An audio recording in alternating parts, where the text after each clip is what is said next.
Ya, selamat datang Holy Divers di channel kita ini, Holy Dive. Yeay, setelah beberapa kali update nih di channel YouTube kita, akhirnya kita mutusin buat melakukan ini.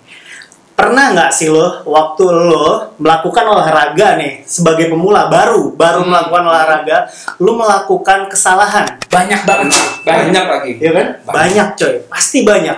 Begitu pula di scuba diving. Bagi para pemula scuba diving ini pasti bakal melakukan banyak kesalahan. Banget. Tapi kita di sini bakal cuma nyebutin 6 dulu deh. Bener sih juga nggak enak ya sharing kesalahan ini. Tapi mau gimana cuy?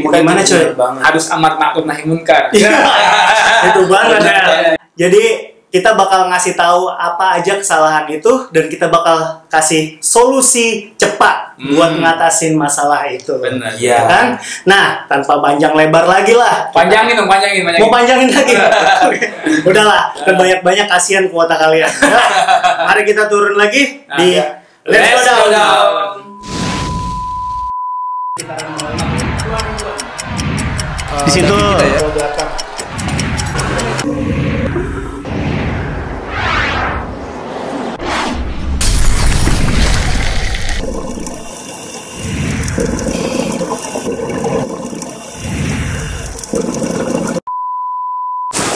Nah guys, cara yang pertama. Nah guys, kesalahan yang pertama ya. Jadi banyak banget diver pemula nih yang lupa untuk equalize ketika mereka udah mulai turun ke bawah air. Sampai mereka kadang-kadang ngasih tahu ke kita, ini signalnya begini, ada masalah sama kuping. Itu banyak banget. Dan bagaimana untuk mengatasinya? Ini penting banget. Yang pertama, sesering mungkin lu harus equalize. Setiap turun 1 meter, equalize untuk menghindari hal tersebut. Yang kedua lo? Dua. Iya.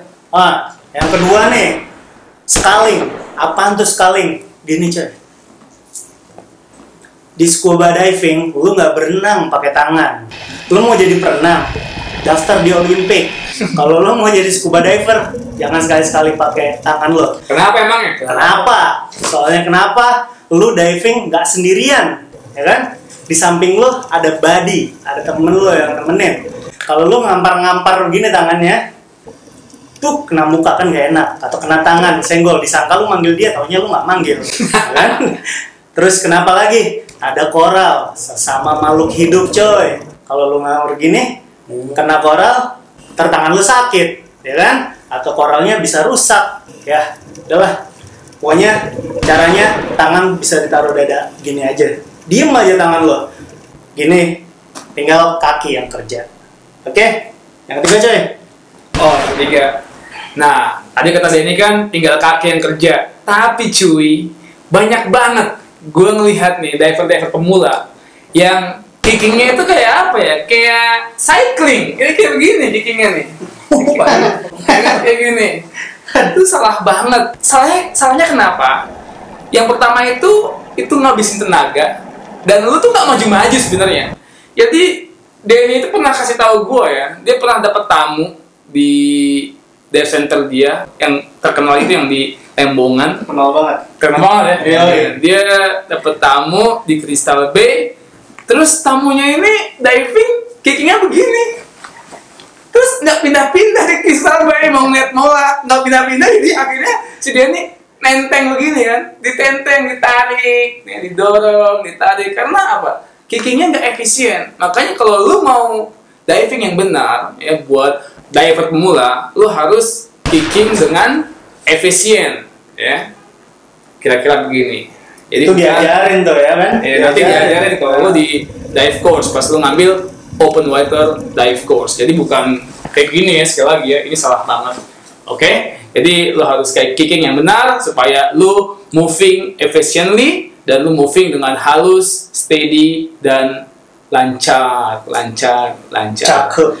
Lanjut yang keempat, siapa tuh? Gua. Lu lagi lah. Nah, ini kesalahan yang keempat nih. Kesalahan keempat itu banyak juga diver pemula mereka ini untuk pemula itu mereka kadang-kadang bernafas lewat hidung. Nah, ini salah banget, oke? Karena ketika kita diving, kita kan menggunakan alat nih namanya regulator tuh yang connect ke silinder kita. Beberapa orang dia susah untuk bernafas lewat mulut, oke?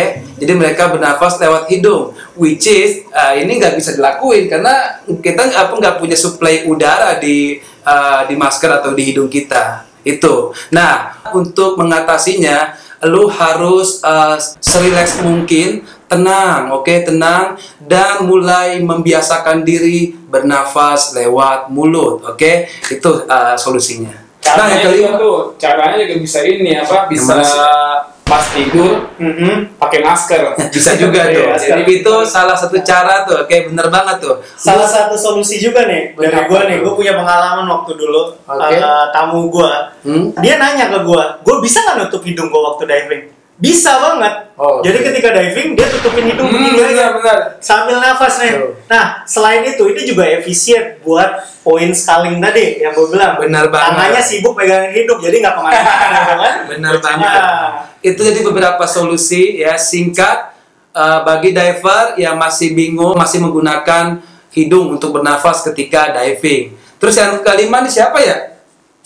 Nah, yang kelima nih sering banget nih kalau pemula ya pengen naik cepet-cepet.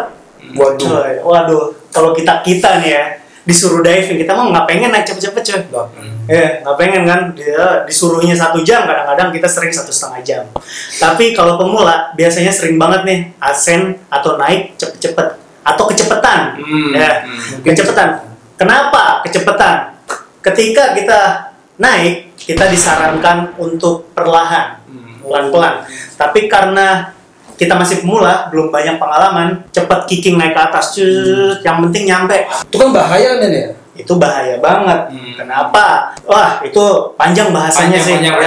Jangan di sini, Jangan di sini, oke. Tapi yang penting ketika scuba diving, the slower you are, the better you will be. Itu dia semboyannya coy. Semakin pelan lo, semakin bagus lo. Keren bahasa Inggrisnya. Oh keren ya. Oke. Kadang-kadang orang tuh diver pemula itu ya, kayak di mantap poin itu, dia sering banget lagi manta lewat, doi liatin manta, tiba-tiba udah di atas. Iya, itu bener juga. Distraksi namanya. Distraksi ya. Iya, jadi apa? Fokus in one thing, forget the other thing. Itu dia. Jadi apa? Fokus in manta, forget the buoyancy. Jadi naik too fast, man. Naik too fast, that's true, man. Oke, next. Yang terakhir nih ke-6 nih. Balas lu jatuh. Terus yang ke-6 ya, kebanyakan inflate. Nah, kebanyakan inflate, salah satunya efeknya jadi naik kecepatan. Kemudian banyak diver pemula ya, kalau kita suruh inflate dikit, malah inflate kebanyakan. Emang doyan banget pencet-pencet ya. Akhirnya apa? Mereka naik ke atas atau buoyancy jadi berantakan, jadi naik turun gak jelas gitu. Itu bahaya banget ya kan. Apa kesalahan yang kayaknya kecil tapi bahaya banget kalau dia langsung ke surface, ya kan? Tiba-tiba ada, aduh, gua nggak bisa bilang sih di sini sih. Jangan deh, jangan panjang. Pokoknya sebisa mungkin saat lu mencet inflator, ya lu mencet inflator karena lu bakal isi udara ke BCD lu tuh mencet pelan-pelan, men. Perasaan, pokoknya dari hati yang paling dalam. Dari hati yang paling dalam, pencet sedikit aja. Sedikit, sep. Nah, rasain dulu kontrol lagi buoyancy lu. Kalau kurang, tambahin dikit lagi. Sep. Jangan, nah jangan begitu. Jadi, intinya solusinya lu mencet dengan perasaan dan pelan-pelan kontrol dulu buoyancy lo. Nah, itu guys, 6 hal tentang kesalahan-kesalahan diver pemula yang dilakukan saat diving. Ya itu kan? Ya, banget. Jadi semoga hal-hal tadi yang kita share tadi bermanfaat buat diri lu, kemudian buat teman-teman lu, buat keluarga lu, atau buat khalayak ramai. Jangan batu, dikasih tahu begini, nah mulai, oh iya ya, kemudian di solving, man. Betul itu. Practice make you better lah ya. Practice makes perfect. Benar. Itu yang mau gue bilang tadi, lupa gue. Kemudian kalau lu suka dengan video ini, ya jangan lupa lu like ya, video ini, kemudian juga share juga lah ke teman-teman lo. Mungkin lo punya temen yang divingnya kayak gitu. Coba dikasih lah ini videonya ke temen lo, kali aja berguna buat temen lo. Atau lu punya masukan lagi, Lu bisa komen, oke? Dan juga oh iya, jangan lupa kalau lu belum subscribe atau lu cuma random nemu video ini di mana, Iya. jangan lupa buat subscribe. Subscribe di sini. Kemudian biar lebih maniak lagi lu ngefans sama kita, jangan lupa lu buat pencet tombol Tombol notifikasinya. notifikasinya. Gitu aja deh. Oke, sampai jumpa di Video video-video selanjutnya. Ya, Yoi. jangan lupa buat makan biar sehat terus.